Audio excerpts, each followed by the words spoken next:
ಪೊಲೀಸರು ಇಂಟರ್ಫಿಯರ್ ಆಗುತ್ತೆ, ಅವ್ರು ನಿಮ್ಗೆ ಆ ಥರ ಅಂದಮೇಲೆ ಪೊಲೀಸ್ ಇಂಟರ್ಫಿಯರೆನ್ಸ್ಗಿಂತ ಮುಂಚೆ ನೀವು ಹೇಳ್ತಾ ಇದ್ರಿ, ಎಸ್ ನಿಮ್ಮ ತವರು ಜಿಲ್ಲೆ, ನೀವು ಆ ಊರಿನ ಮಗಳು, ನಿಮ್ಮದೇ ಆದಂಥ ಒಂದು ಅಭಿಮಾನಿ ಬಳಗ ಇದೆ, ನಿಮ್ಮ ಕಾರ್ಯಕರ್ತರಿದ್ದಾರೆ. ಎಲ್ಲೋ ಒಂದು ಕಡೆ ಇದೆಲ್ಲ ಆದಾಗ ಸಿ ಟಿ ರವಿ ಮೇಲೆ ಹಲ್ಲೆಗೆ ಕೂಡ ಮುಂದಾಗುವಂಥ ಸಂದರ್ಭಗಳು ಬಂತು, ಅಲ್ಲಿ ಹಲ್ಲೆ ಕೂಡ ಮುಂದಾಗ್ತಾರೆ.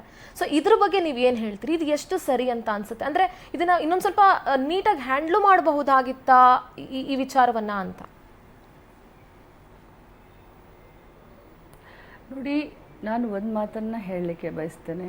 ಕಾನೂನನ್ನ ಯಾರೇ ಆದರೂ ಕೈಯಲ್ಲಿ ತಗೊಂಡ್ರೆ, ಕಾನೂನಿನ ಚೌಕಟ್ಟಿನಲ್ಲಿ ಏನೇನು ಯಾರ್ಯಾರಿಗೆ ಏನೇನು ಆಗಬೇಕು, ಶಿಕ್ಷೆ ಆಗಬೇಕು ಅದಾಗಲಿ, ಅದರಲ್ಲಿ ನಾನು ಇಂಟರ್ಫಿಯರ್ ಮಾಡೋದಿಲ್ಲ. ಬಟ್ ನಾನು ಒಂದು ತಮ್ಮ ಮುಖಾಂತರ ಜನರಿಗೆ ಹೇಳಲಿಕ್ಕೆ ಬಯಸ್ತೇನೆ, ಪ್ರತಿದಿನ 8 ದಿನ ಬೇರೆ ದ್ವಾರದಿಂದ ಹೋಗೋದು ಬರೋದು ಮಾಡೋದಂತ 4 ದ್ವಾರ ಇದ್ದಾವೆ, ಪಶ್ಚಿಮ, ಪೂರ್ವ, ದಕ್ಷಿಣ, ಉತ್ತರ ಸುವರ್ಣಸೌಧಕ್ಕೆ. ಪ್ರತಿದಿನ ಬೇರೆ ದ್ವಾರದಿಂದ ಹೋಗುವಂಥವ್ರು ಅವತ್ತು ಸುವರ್ಣಸೌಧದ ನನ್ನ ಆಫೀಸ್ ಇದೆ, ಯಾಕಂದರೆ ಮಂತ್ರಿ ಇದ್ದೀನಿ, ಸಾವಿರಾರು ಜನ ಬರ್ತಾರೆ, ಭೇಟಿಯಾಗ್ತಾರೆ. ನನ್ನ ಆಫೀಸ್ನಲ್ಲಿ ಎಲ್ಲ ನನ್ನ ಕ್ಷೇತ್ರದ ಜನ ಇರ್ತಾರೆ, ಜಿಲ್ಲೆಯ ಜನ ಇರ್ತಾರೆ.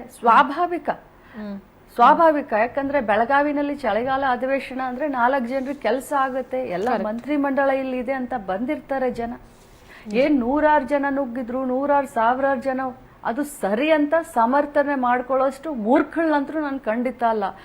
ಆದ್ರೆ ಅವತ್ತು ನಮ್ಮ ಹುಡುಗರನ್ನ ಪ್ರಚೋದನೆ ಮಾಡ್ಲಿಕ್ಕಂತಾನೆ ಬೈದ್ರು, ನಮ್ಮ ಹುಡುಗರು ಎದುರುಗಡೆ ಸಿಕ್ಕಾಗ ಬೈದ್ರು. ನನ್ನ ಆಫೀಸ್ ಇರುವಂತ ದ್ವಾರದಿಂದ ಯಾಕೆ ಹೋದ್ರಿ ಇವರು ಅಂದ್ರೆ ನಮ್ಮವರನ್ನ ಪ್ರಚೋದನೆ ಮಾಡ್ಲಿಕ್ಕೆ, ಈ ವಿಷಯಾಂತರ ಮಾಡ್ಲಿಕ್ಕೆ, ಈ ರೀತಿ ಅವರು ಈ ಒಂದು ಷಡ್ಯಂತ್ರವನ್ನ ರಚನೆ ಮಾಡಿದ್ರು. ಅಂದ್ರೆ ಬೇರೆ ಬಾಗ್ಲಿಂದ ಹೋಗ್ತಿದ್ದವರು ಭಾವುಕರಾಗಿ ನಮ್ಮ ಹುಡುಗರು ಆ ರೀತಿ ಮಾಡಿದ್ರು. ಅಷ್ಟು ದಿನ ಬೇರೆ ಬಾಗ್ಲಿಂದ ಬೇರೆ ದ್ವಾರದಿಂದ ಓಡಾಡ್ತಿದ್ದವರು ಅವತ್ತು ಬೇಕು ಅಂತಾನೆ ನಿಮ್ಮ ಕಚೇರಿ ಇರುವಂತಹ ಜಾಗದಲ್ಲಿ ಓಡಾಡಿದ್ದಾರೆ ಅಂತ ಹೇಳ್ತಾ ಇದ್ದೀರಿ? ಖಂಡಿತವಾಗ್ಲು.